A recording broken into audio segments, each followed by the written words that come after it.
A gente percebe aqui Deus como sendo o dono da vida, Deus como sendo dono de todas as articulações do homem, de todos os membros do corpo do homem.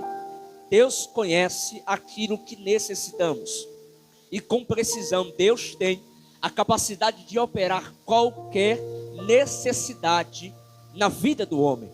Deus tem o poder para fazer aquilo que a medicina não tem capacidade de fazer. Deus, Ele é o Senhor que cura. Diz o hino que Deus, Ele vai além da medicina, ou seja, isso expressa o quão Deus é poderoso para curar enfermidades, para operar milagres. Existe um dos dons espirituais, que é o dom de maravilhas. Para quem não sabe, o dom de maravilhas são milagres extraordinários, são milagres criativos, milagres que dificilmente a gente vê por aí acontecendo, porque são milagres de maravilhas. Perna crescendo, mortos ressuscitando, pessoas que não enxergavam passando a enxergar, câncer sendo curado, desaparecido, caroços. Enfim, Deus, Ele ainda opera esse tipo de milagres nos nossos dias. Só basta, irmãos, pessoas para crer. Só basta corações disponíveis para receber esses milagres. Quando a gente vê em João capítulo 5, nos deparamos com um homem que estava com uma situação muito difícil. A Bíblia não diz explicitamente que esse homem estava paralítico.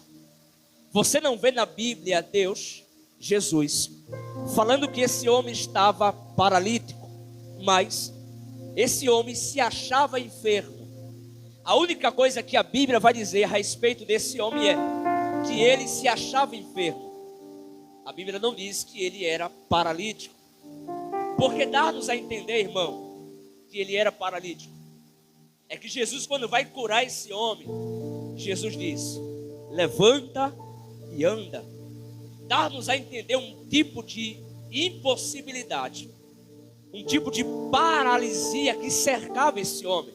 Logo, chegamos a essa conclusão que era uma paralisia física, ou pode ser uma paralisia espiritual, algum espírito maligno que paralisava a vida desse homem, fazendo com que ele estivesse ali 38 anos. Já pensou, queridos? 38 anos na mesma situação, no mesmo problema, sem alcançar, sem obter a resposta para o seu milagre, para a sua cura, para a sua enfermidade. Mas o texto diz no versículo 1, acompanhe comigo, que havia uma festa. E essa festa era uma festa judaica. Por que eu sei disso? Porque era em Jerusalém. Havia ao menos 3 festas principais em Israel: a festa da Páscoa, a festa do Pentecostes e a festa dos tabernáculos. Não sabemos de certo qual era a festa que estava acontecendo, mas o que dá-nos a entender que estava acontecendo uma festa. Eu vou falar e você vai dizer festa, tá certo? Dá-nos a entender que estava acontecendo uma festa. E quando fala em festa, estamos falando da pessoa certa. Presbítero Roberto, Jesus gosta de festa. Diácono Marconi, Jesus gosta de festa. Ele gosta de festa. Ele está subindo para uma festa. E o que me chama a atenção é que aqui está acontecendo ao menos 2 festas. Eu percebo aqui nesse texto. Talvez você possa ler e não enxerga isso, mas eu enxergo 2 festas acontecendo, ou vai acontecer. A primeira festa é em Jerusalém, a festa dos religiosos, a festa dos judeus, que estava acontecendo, que era por costumes, os judeus celebrar essas festas em adoração ao seu Deus, na comemorativa de alguma festa, de algum acontecimento no passado, porque geralmente as festas em Israel é expressão daquilo que Deus fez sobre a sua vida. A segunda festa que eu percebo aqui nesse texto está prestes a acontecer. E essa festa, quem vai fazer é Jesus. Essa festa vai acontecer de modo particular. Entenda que existe festa que é pública e existe festa que é particular. A primeira festa que Jesus, o texto vai mencionar, aliás, João vai mencionar no seu texto, é uma festa para os judeus, onde somente os judeus iriam ir para esse acontecimento, para essa comemoração. A segunda festa é individual, onde somente Jesus e a pessoa vai participar. Existem coisas que Deus opera na multidão, sim ou não? Mas existem festas que acontecem no particular, no individual. É você e Deus, é Deus e você. E a festa que está para acontecer aqui nesse texto é na vida desse homem que se achava enfermo, que estava há 38 anos esperando um milagre, e quem veio para prestigiar, para dar esse culto, essa festa a esse homem é Jesus. Quem vai chegar, irmãos, na sua festa é Jesus, viu? Está para acontecer algo sobrenatural e é o próprio Jesus quem vai. E quando Jesus vai, Ele não chega de mãos vazias, Ele leva presente. Quem veio aqui, irmãos, receber presente do céu? Hoje tem presente nessa noite, presente espiritual. Aquilo que você não consegue, o que os homens não podem oferecer, o meu Jesus veio oferecer para você nesse lugar. Presente do céu, presente celestial. Como é bom, irmãos. Porque quando Deus faz, Ele faz bem feito. Quando Deus dá, Ele não passa na cara. Quando Deus está presente, Ele não faz de pouco, Ele dá, e não quer nenhuma. Quando Jesus curou esse homem, Jesus disse: não diga para ninguém, porque tem coisas que é só você e Deus. Tem festa, tem milagres, coisas que Deus fará sobre a sua vida, que não é preciso espalhar, que não é preciso falar, é só você e Deus. Mas esse homem ficou tão emocionado que ele falou, ficou tão espantado que ele, aonde ele chegava, ele saía contando do milagre que ele fez, que Jesus fez na vida dele. Irmãos, imagina só, 38 anos, e recebeu o que tanto esperava. Irmãos, eu acho que talvez a gente fazia a mesma coisa, sim ou não? A gente ficava muito empolgado. Rapaz, aquilo que eu queria, agora eu tenho. Aquilo que eu não conseguia fazer, agora eu faço. Porque às vezes a gente agimos do lado emocional. Às vezes temos sentimentos, queremos compartilhar da nossa alegria. O banquete é tão grande que a gente quer espalhar. Aí veja só, irmãos, o Salmo 30, versículo 11 diz: tu mudaste o meu choro em dança, afastaste de mim a tristeza e me cercaste de alegria. Só Jesus é o único que pode mudar o seu lamento e transformar em festa. Só Jesus é o único que pode converter choro em alegria, dias de angústia em manhãs de alegria, em manhãs de festa. E eu quero profetizar sobre a sua vida que esse choro, que esse lamento vai cessar, vai passar, é passageiro. Haverá alegria chegando no seu lar, haverá festa chegando na sua casa. E é Jesus quem vai fazer. Em vez de luto, houve festa. Em vez de tristeza, houve alegria. Em vez de angústia, houve regozijo. Jesus muda, irmãos, quadro de crente.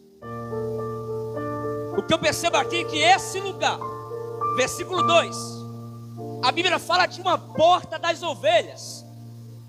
A porta das ovelhas era por onde passava os animais para o sacrifício no templo. E olha só por onde Jesus está passando. Pela porta das ovelhas. Ele poderia muito bem escolher a porta do templo. Era por onde geralmente os judeus esperavam o Messias passar.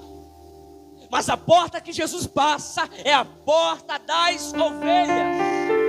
Isso aqui já apontava para o seu sacrifício, que ele é o Cordeiro de Deus para o sacrifício.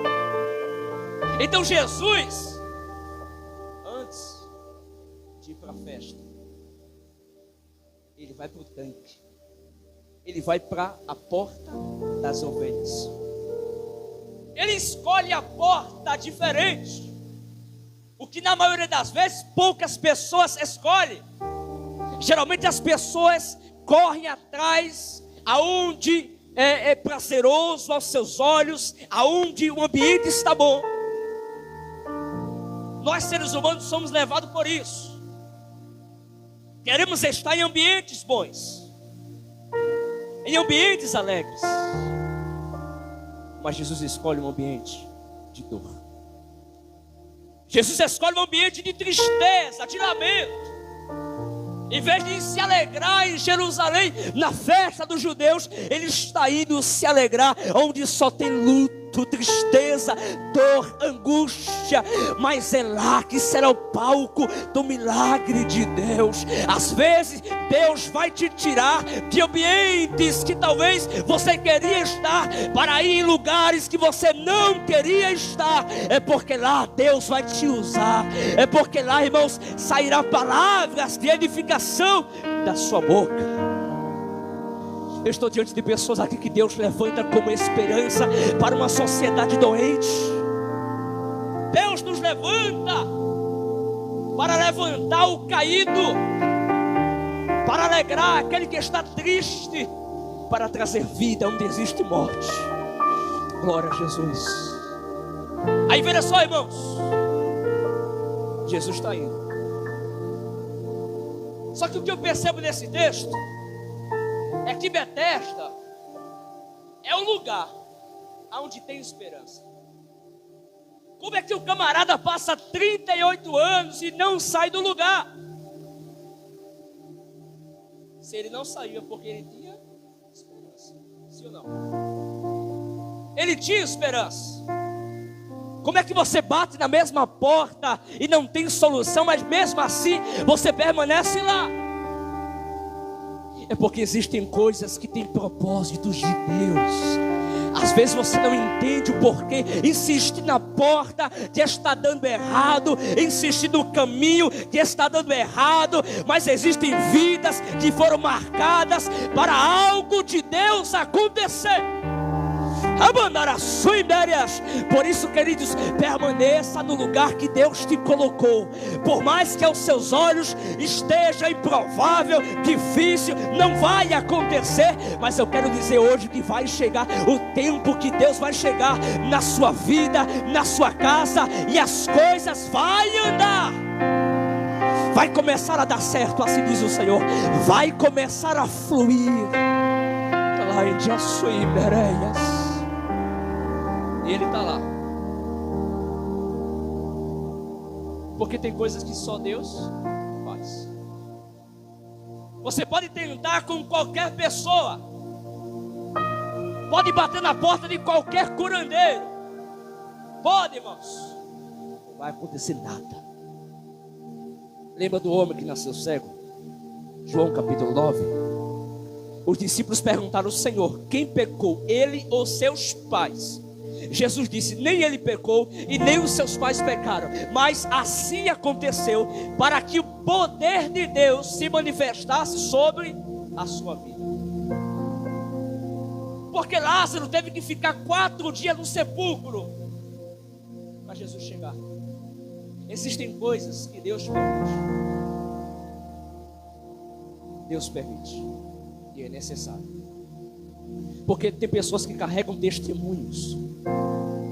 E esse testemunho irá impactar pessoas. Aonde você chegar, você vai falar: eu passei por isso.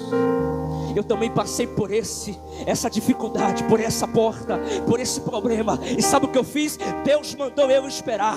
Deus disse que vai fazer. E eu permaneci lá.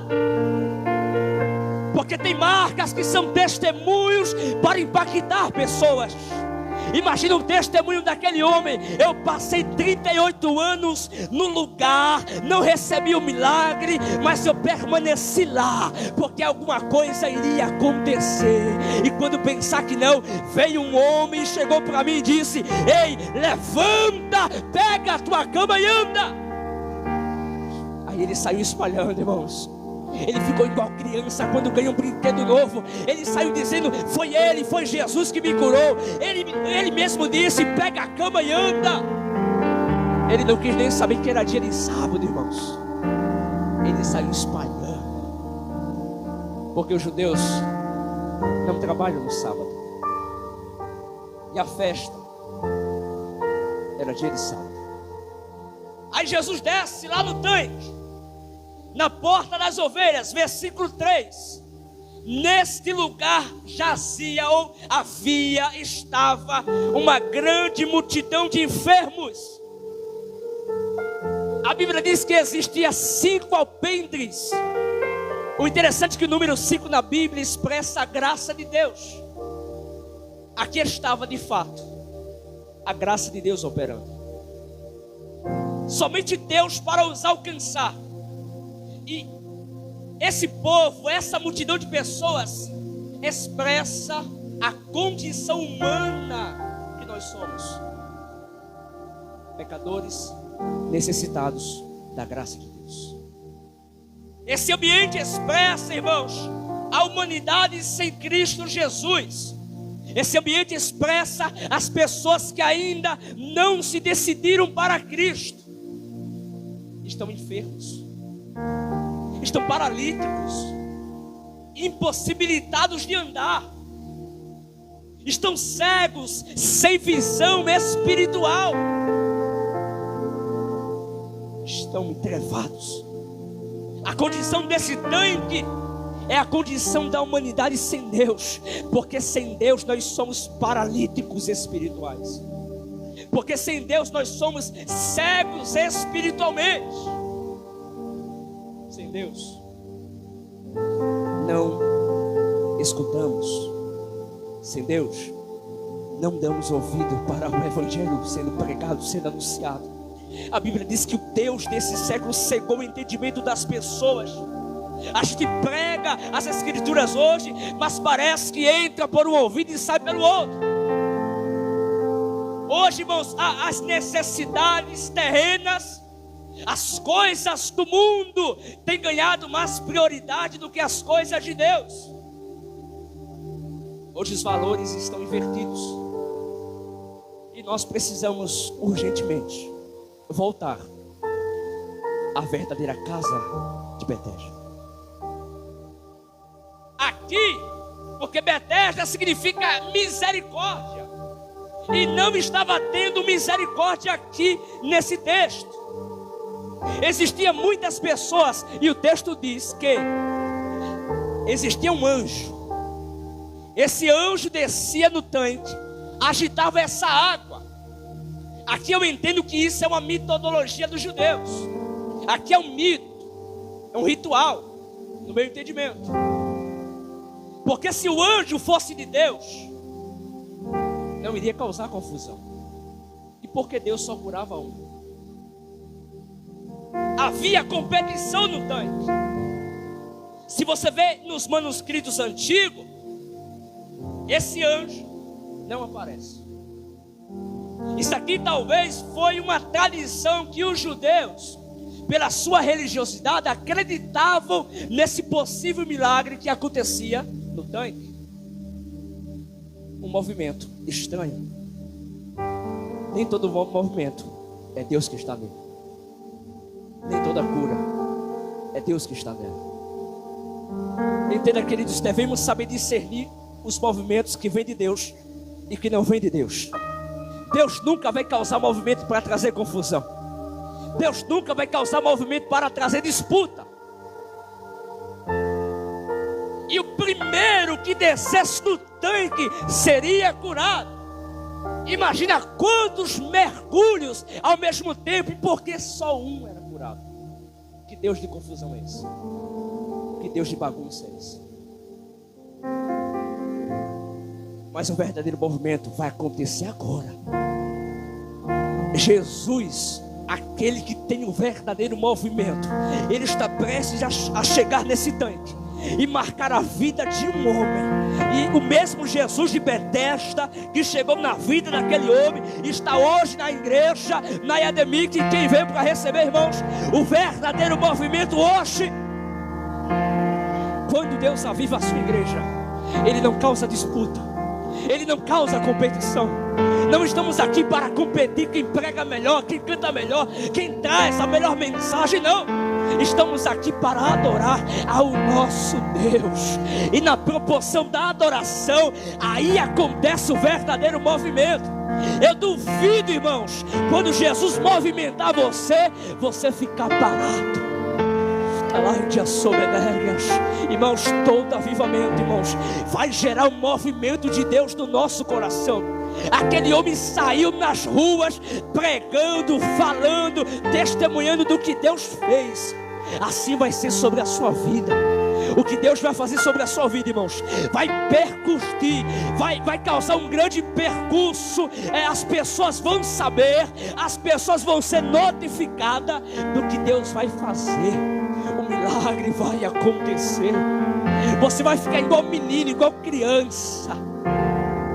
Olha só, irmãos, todo avivamento na Bíblia geraram vidas impactadas pelo poder de Deus. Você vê lá no livro de Crônicas, quando Salomão ora, o que é que acontece, meu presbítero? A glória invade. As pessoas que estavam fora, que queriam entrar, não conseguiam. Os sacerdotes, os ministros estavam tão envolvidos com a glória que encheu a casa. Irmãos, a gente sente quando vem de Deus. Jesus é o movimento verdadeiro. Ele é aquele que move da morte para... Vou falar e você conclui, tá certo? Jesus é aquele que move da morte para... da escassez para... abundância, da tristeza para... da fraqueza para... do desânimo para... ânimo.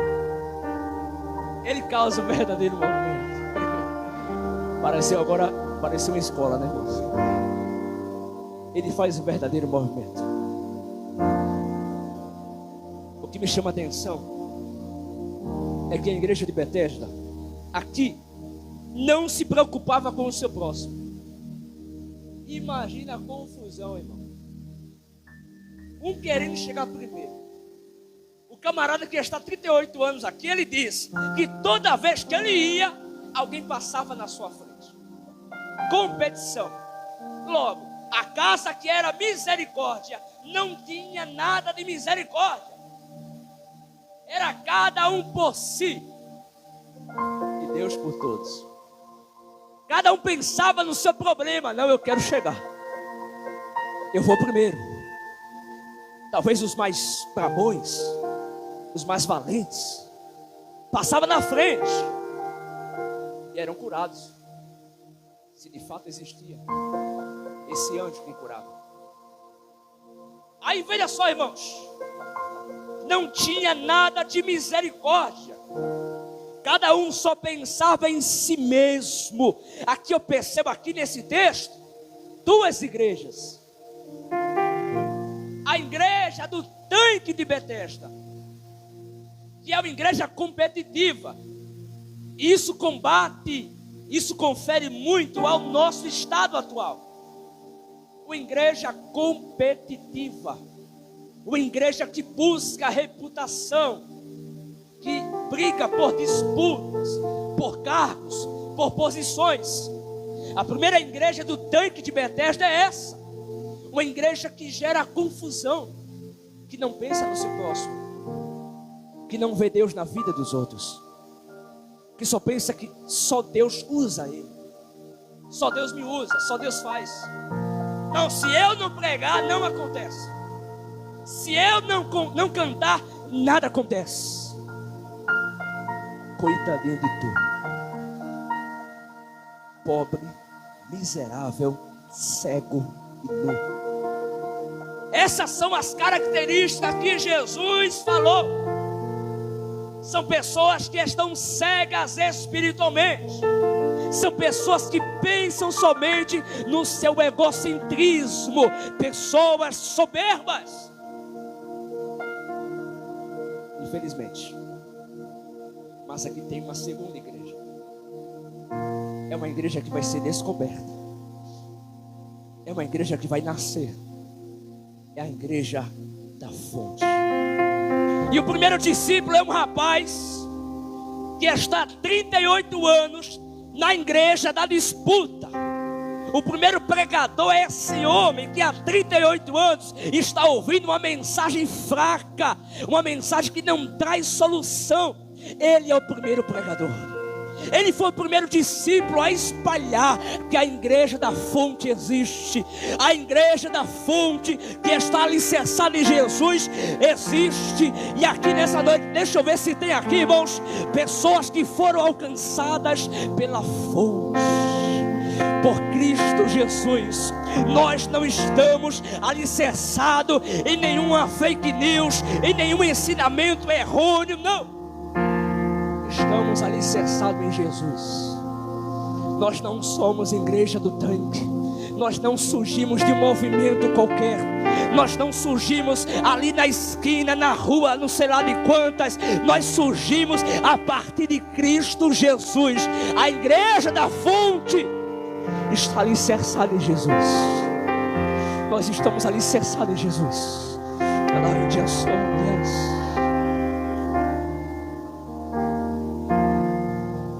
É possível estar num ambiente de cura e não ser curado. É possível.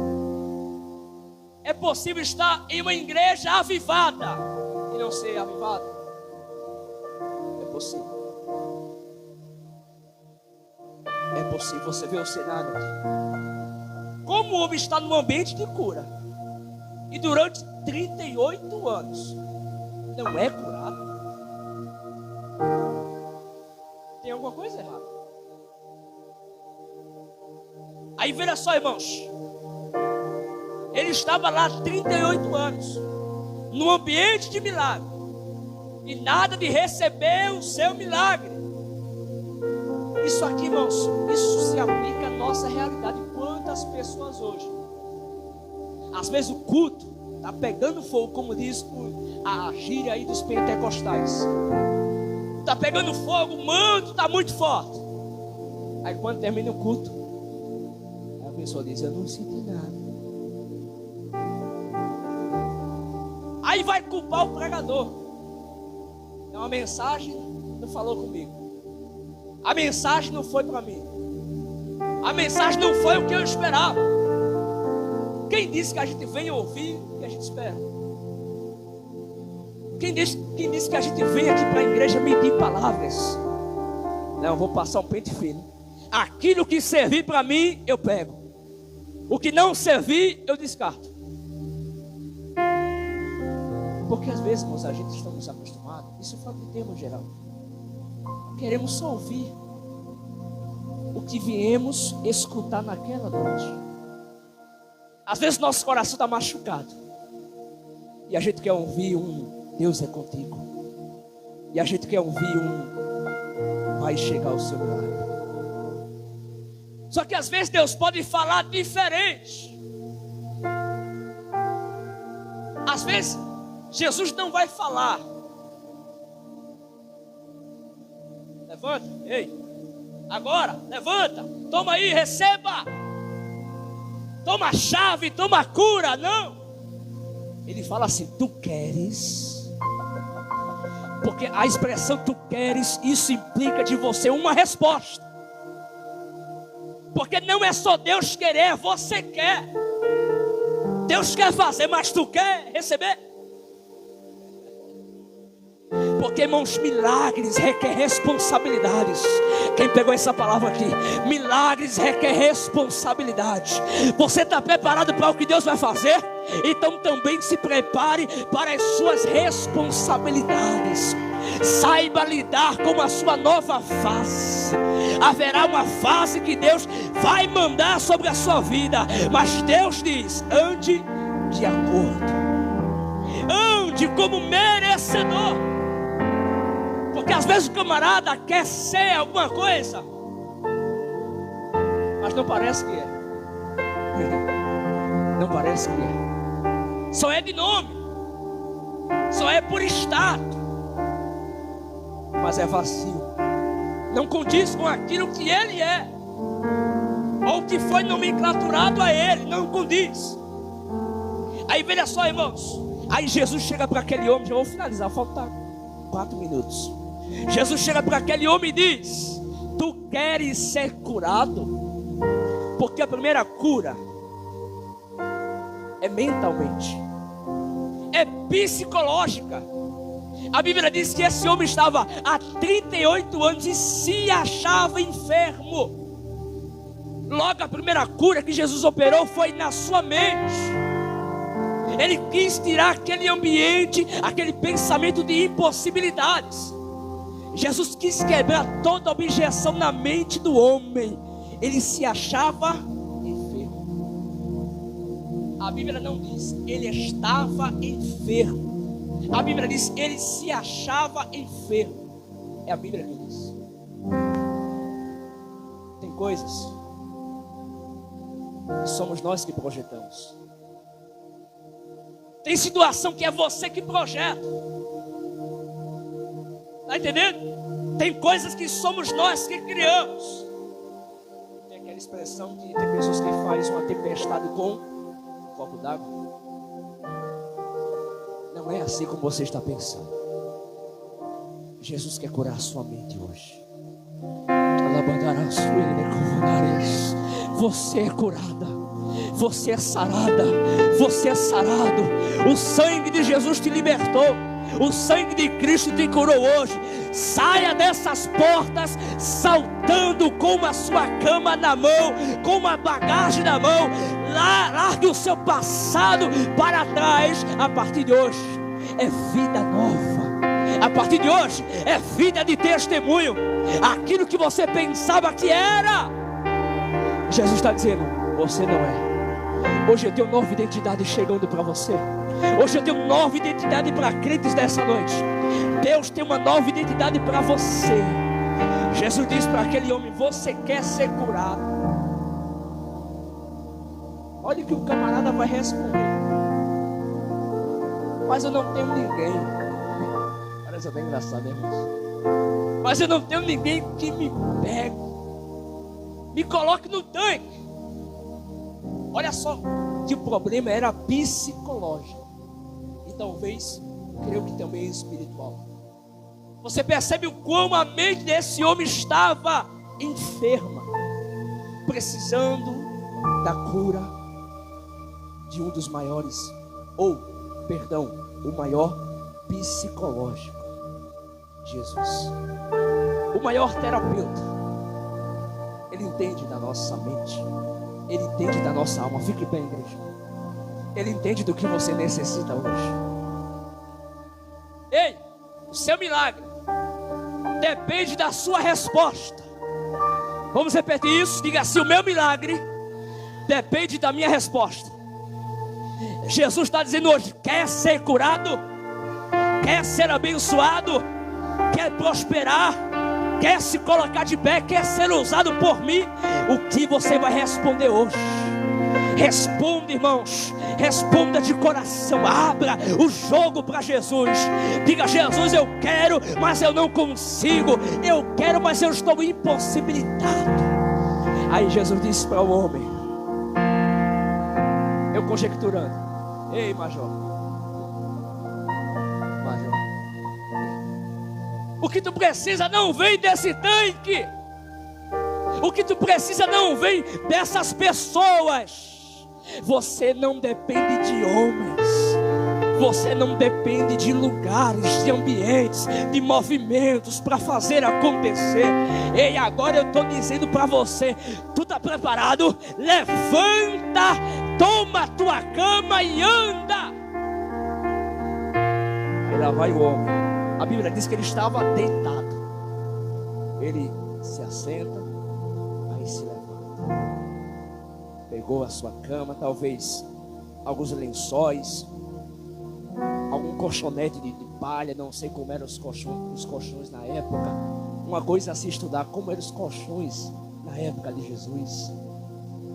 Ele pegou a sua cama e saiu com o seu milagre.